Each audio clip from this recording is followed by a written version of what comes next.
Allora, ritorniamo qua. Chiedo dalla regia se gentilmente ci mettono la slide Veneto somministrazioni per fasce di età, perché è quella che, eccola qua, che ci fa vedere bene quanto stava raccontando il segretario e anche la segretaria Assunta Motta, perché effettivamente qui mostra dei numeri ben chiari, anche se tra gli 80 e gli 89 abbiamo 337.032, anzi sì, persone sostanzialmente, quindi solo abbastanza rispetto alle altre fasce di età, no? Quindi non siamo messi male.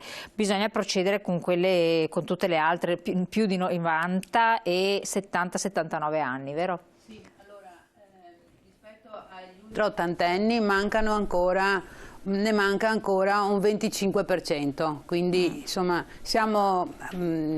ci si sta lavorando, ma ne mancano ancora, e ne mancano ancora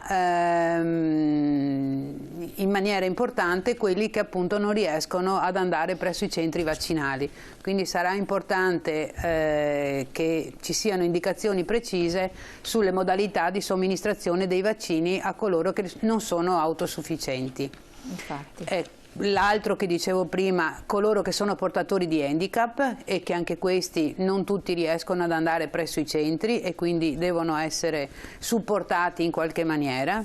In questa settimana il protocollo nazionale del programma prevede l'inizio delle vaccinazioni tra i 70 e i 79 anni. Si sta procedendo, mi sembra che ce ne siano 90.000 fatti. Però le prenotazioni si stanno acquisendo, difatti nelle piattaforme si riesce ad acquisire la prenotazione.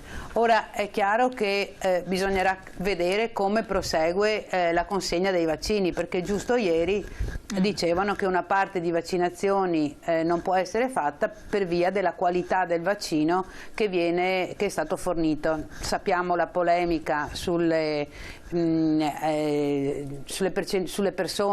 delle persone e sul tipo di vaccino da somministrare, per cui insomma c'è un po' di poca certezza rispetto a quanti se ne potranno fare con i vaccini che abbiamo in casa, insomma, ecco, a disposizione.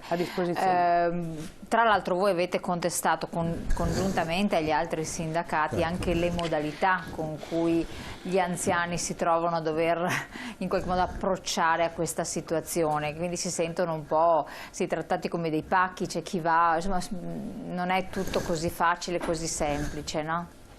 Sì, indubbiamente c'è stata e c'è ancora una situazione di estrema confusione. Alcuni messaggi che abbiamo ricevuto ci dicono questo, danno questa indicazione. Io potrei segnalarvi tante di quelle notizie che abbiamo ricevuto da persone che ci hanno scritto appunto delle difficoltà, prenotavano, poi venivano disdetto, oppure prenotavano, si recavano, non venivano vaccinati, oppure che nei centri di vaccinazione gli assembramenti sono all'ordine del giorno, le code, insomma, magari uno stava anche in coda 2 o 3 ore e poi alla fine non veniva nemmeno vaccinato. Quindi, perché scopriva che aveva appena contratto il Covid sì, da poco. Quindi la situazione di confusione c'è.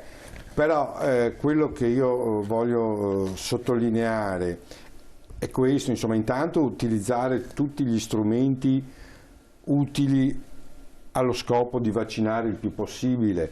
Uno spettatore parlava della protezione civile, ma ci sono anche le associazioni di volontariato come l'Auser per esempio, che fanno il servizio, esatto, possono portare le persone a vaccinare. L'importante è che ci sia un punto chiaro dove le persone possono rivolgersi e poi ci si organizza, quindi ecco, su questo noi insistiamo con la Regione, insomma, che ci siano segnali chiari o un'organizzazione chiara in modo da permettere a tutti e anche alle persone più fragili, che oggi è un'emergenza, è l'assoluta priorità, che è quella appunto di vaccinare, perché l'imperativo, e qui voglio sottolineare, è quello che i vaccini bisogna farli.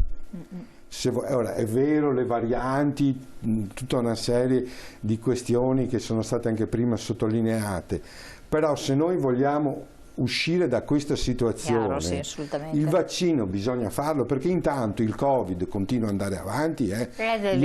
Chi lavora l'altro giorno abbiamo avuto più di 600 vittime, era da gennaio, da mesi che non avevamo un numero così alto di vittime, anche nel Veneto ci sono state più di 100 vittime qualche giorno fa, cioè il vaccino, ieri erano 460 a livello nazionale, insomma, quindi il vaccino continua a correre e continua a fare anche perché ormai vittime. Lo ribadiamo sempre, l'unica possibilità che abbiamo per uscire quanto prima da questa situazione, anche per una ripresa economica che è assolutamente fondamentale per tutti, è quello di vaccinarsi, per cui il messaggio è questo, insomma, dobbiamo vaccinarci e dobbiamo organizzare, vanno organizzate le cose in modo da permettere a tutti di accedere quanto prima possibile ai vaccini. Ripeto, la questione fondamentale sono gli approvvigionamenti, però bisogna seguire le priorità che sono state date a livello nazionale, quindi le persone più fragili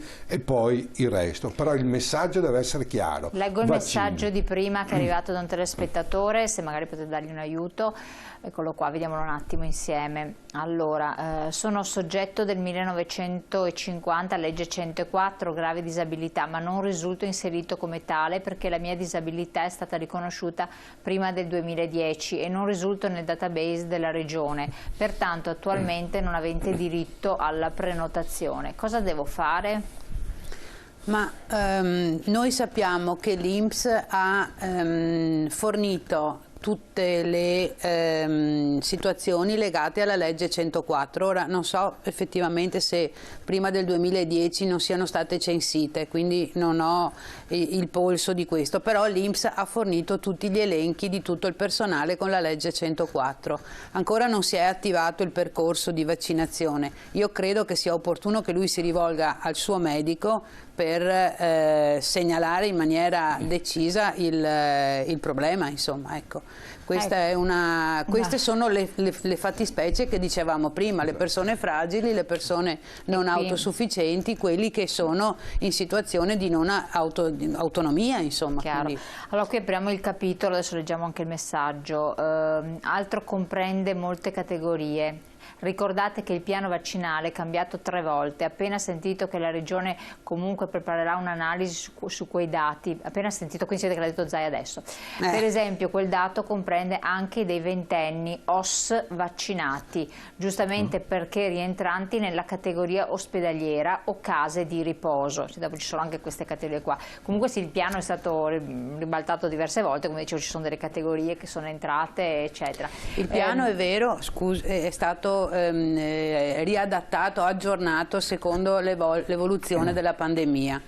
Allora, le categorie che sono inserite nella rilevazione che viene fatta prevede tutta una serie di categorie segnalate e prioritarie rispetto ai piani vaccinali.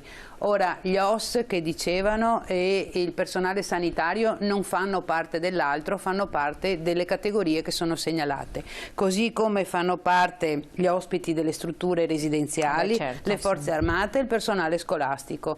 Nell'altro non sappiamo bene che cosa c'è, sappiamo che alcune categorie tipo il personale delle prefetture, il personale delle questure, il personale di alcuni tribunali è stato segnalato, però insomma ci sembra che 322.000, il dato è di stamattina, siano davvero tanto altro, quindi anche confrontandolo con le altre regioni, quindi sarebbe veramente e adesso ce lo chiaro che cosa, a quale personale si riferisce. Quindi abbiamo sottolineato, se perfino il Presidente della Regione Zaia dice che vuole fare chiarezza, farà chiarezza, insomma, vuol dire che il tema che abbiamo sollevato anche in questa trasmissione c'è tutto, insomma, ripeto, assolutamente sì. Non si vuole fare dietrologia, però insomma, Draghi, dopo quello che ha detto il Presidente del Consiglio Draghi, siamo autorizzati a pensare anche male. Qualsiasi cosa. Allora vi interrompo un secondo, andiamo in pubblicità, che poi abbiamo anche gli ultimi minuti da dedicare anche ai medici di medicina generale, perché più volte abbiamo avuto segnalazioni al riguardo, non tutti si comportano nel medesimo modo e c'è un po' così di apprensione da parte